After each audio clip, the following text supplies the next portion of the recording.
नमस्कार दोस्तों, राधे राधे। आप लोग कैसे हैं? मैं आशा करता हूं कि आप लोग अच्छे होंगे, स्वस्थ होंगे, मस्त होंगे। फिर से हमारे YouTube चैनल पर आप सभी का स्वागत है। आज हम लोग बात करेंगे, हमारे पास कुछ कमेंट आया है कि जो माइक का पैनल लगा रहता है आहूजा टाइप का एम्पलीफायर में, उस माइक के सेक्शन में फॉल्ट आता है तो उसका वोल्टेज की जानकारी चाहिए, किस प्रकार कैसे उसको रिपेयर करें। आज छोटा सा एक वीडियो मैं बताने जा रहा हूं, 5-7 मिनट का होगा। उतना में आपको सारी बात समझ में आ जाएगा। उस चीज़ को आज मैं आप सभी को दर्शा देता हूं। इसके बाद हमारा नया चैप्टर खुलने वाला है, जो हम लोग पावर में घुसेंगे, मिक्सर में घुसेंगे। इसको हम फटाफट ख़त्म कर लेते हैं आज की वीडियो से लेकर के, ताकि आगे हम लोगों को बहुत जानकारी हासिल करना है, बहुत कुछ सीखना है, बहुत जानना है। तो आज हमारा वही चैप्टर रहेगा। आहूजा टाइप का जो भी मशीन आता है, अब किसी में 5 माइक रहता है, 6 माइक रहता है, 7 माइक रहता है, पीछे ऑक्स रहता है, उसका वोल्टेज क्या रहता है, उसको रिपेयरिंग कैसे करना है। दूसरा बेस ट्रेबल का रहता है। इस चीज़ के बारे में थोड़ा शॉर्टकट में हम लोग जान लेते हैं, ताकि आपको रिपेयर करने में हेल्पिंग मिलेगा। देखिए, पहले हमारा जो ड्राइवर बोर्ड रहता है, वहाँ आप परफेक्ट ऑडियो चेक कर लीजिए। वहाँ ऑडियो मिल गया तो वही ऑडियो उठकर हमारे मास्टर वाले कंट्रोल पर आता है। अब मास्टर वाले कंट्रोल का दूसरा सिरा जो निकलता है बेस ट्रेबल में जाता है। बेस ट्रेबल में क्या रहता है, वहाँ 3 ट्रांजिस्टर लगाकर या 2 ट्रांजिस्टर लगा करके बेस ट्रेबल के लिए सर्किट बनाया जाता है। अब उसमें क्या है, मास्टर का दूसरा सोरा जो बेस ट्रेबल सर्किट पर हम जोड़ रहे हैं, उसके बाद वहाँ से जो आगे बढ़ता है, वहाँ क्या कुछ कंडेंसर रहते हैं, कुछ रेजिस्टेंस रहते हैं, और ट्रांजिस्टर लगा करके वहाँ से क्रिया करा करके बेस ट्रेबल पर दिया जाता है। अब रह गई उसका वोल्टेज के बारे में, तो वहाँ एक कंडेंसर रहता है 1000 MFD 16 वोल्ट, 1000 MFD 25 वोल्ट का। उस पर आप 12 वोल्ट चेक कर लीजिए। जो ऑडियो बोर्ड से हमने ये पिछले वीडियो में बताया भी था कि वहाँ से निकल करके 12 वोल्ट की सप्लाई आता है। वहाँ 4000 ट्रांजिस्टर के एक रेगुलेट करा करके वहाँ सप्लाई वहाँ दिया जाता है। तो ये तो क्लियर हो गया कि बेस ट्रेबल में हमारा 12 वोल्ट का सप्लाई चाहिए। अब वो 12 वोल्ट की सप्लाई से जो हमारा 18-15 का ट्रांजिस्टर उसमें लगे रहते हैं, उसमें रहता क्या है, उसके कलेक्टर पर आपको ज़्यादा से ज़्यादा 8 वोल्ट चाहिए। 7 वोल्ट भी कहीं कहीं रहता है, कहीं कहीं 6 वोल्ट भी रहता है, इतना मान के चलिए।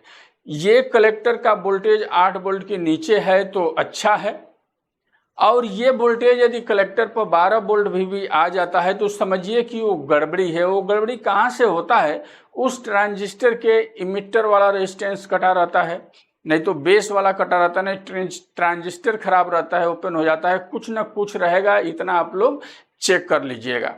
तो वहाँ क्या हमने बताया कि उसके कलेक्टर पर यदि 6, 7, 8 वोल्ट तक आ रहा है तो समझिए वो कंप्लीट है। फिर उसके इमीटर के वोल्टेज चेक कर लीजिए, आधा वोल्ट आना चाहिए, बेस का 1 वोल्टेज आना चाहिए, उस पर भी रेजिस्टेंस लगे रहते हैं, उस रेजिस्टेंस को चेक कर लीजिए।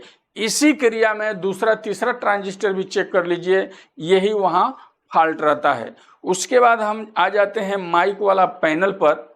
तो माइक वाला पैनल आपका ऐसा एक रहता है, जो आप लोग देखे होंगे, इस प्रकार का रखता है। अब यहाँ एक ट्रांजिस्टर रहता है, यहाँ एक रहता है, और यहाँ एक रहता है। ये भी समझिए 18-15 का है, ये भी 18-15 है, और ये भी 18-15 है। इस तरह का ये 3 ट्रांजिस्टर आपका हो गया। ये 3 ट्रांजिस्टर जो हमारा बेस ट्रेबल वाला सर्किट है, वहां से जो ऑडियो निकल के आता है तो इसके कलेक्टर पर आ जाता है। यहाँ से क्रिया करा करके यहाँ से मेन ऑडियो एक हम लोग यहाँ से बना लेते हैं लास्ट वाला ट्रांजिस्टर से। यही ऑडियो लेकर के हम माइक पर जितना ट्रांजिस्टर लगे रहते हैं, यदि 6 माइक का है तो हमारा समझिए 6 ट्रांजिस्टर रहेगा, 6 ट्रांजिस्टर रहेगा। 5 माइक का है तो 5 ट्रांजिस्टर रहेगा। इसी प्रकार रहता है। और ये को स्विच लगा करके आक्स में किया जाता है, 2 स्विच रहता है, 2 आक्स रहता है, तो उसी में से यूएसबी का पेन ड्राइव रहता है तो वहीं से कनेक्शन रहता है, वो तो सर्किट देखेंगे तो आपको जजमेंट लग जाएगा। आप रिपेयरिंग कर रहे हैं तो मैं आपको मेन फॉल्ट बता रहा हूं कि इसमें होता क्या है। अब जैसे देखिए कि एक माइक आपका नहीं बज रहा है तो एक माइक का क्या होगा, एक ऑडियो जो यहाँ से निकलेगा तो ये सब में ये ऑडियो गूंजता रहेगा। यहाँ से एक एक 1K का रजिस्टर लगा करके 1K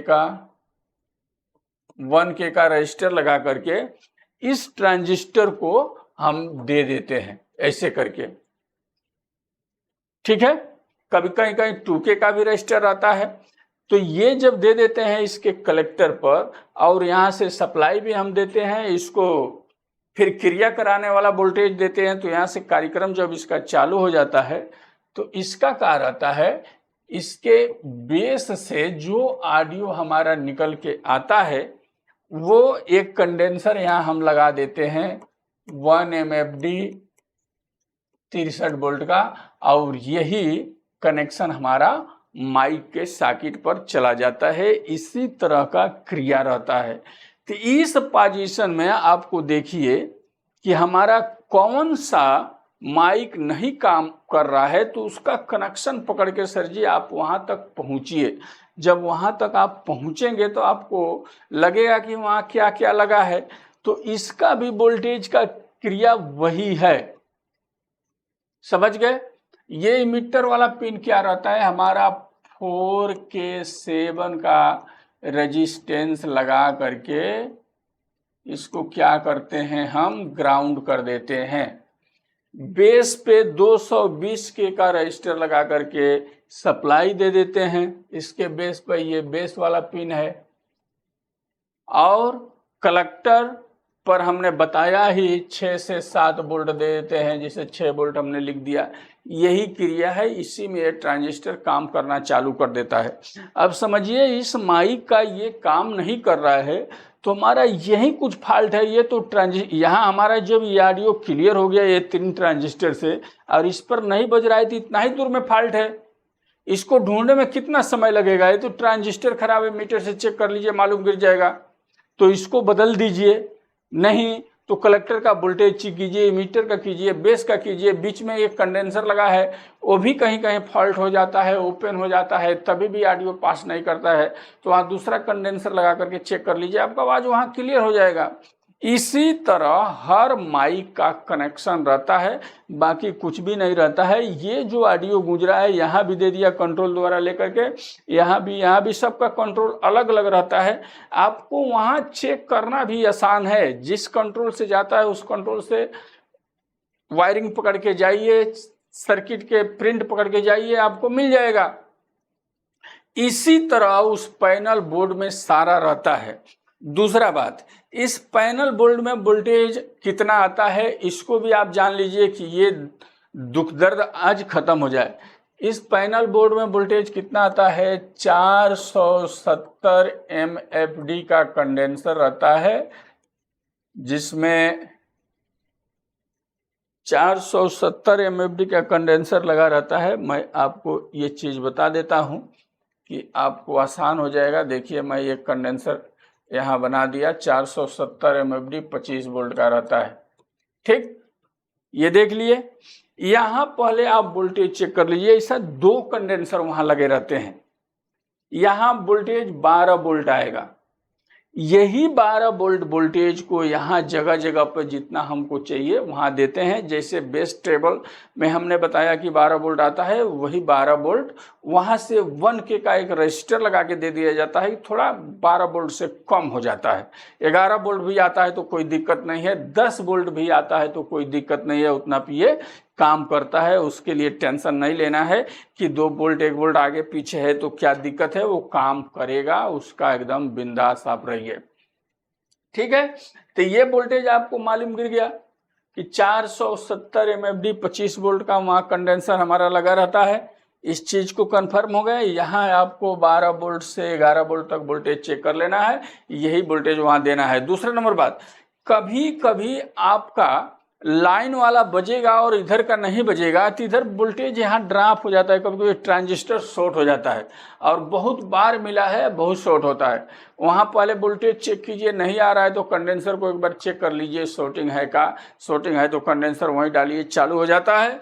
दूसरा इसमें क्या होता है, पुराना सेट हो जाते हैं तो ये ट्रांजिस्टर जो लगे हैं उनका टांग सड़ जाता है, सड़ने के बाद एक दो टूट जाता है उसमें से, तो वो प्रॉब्लम आता है।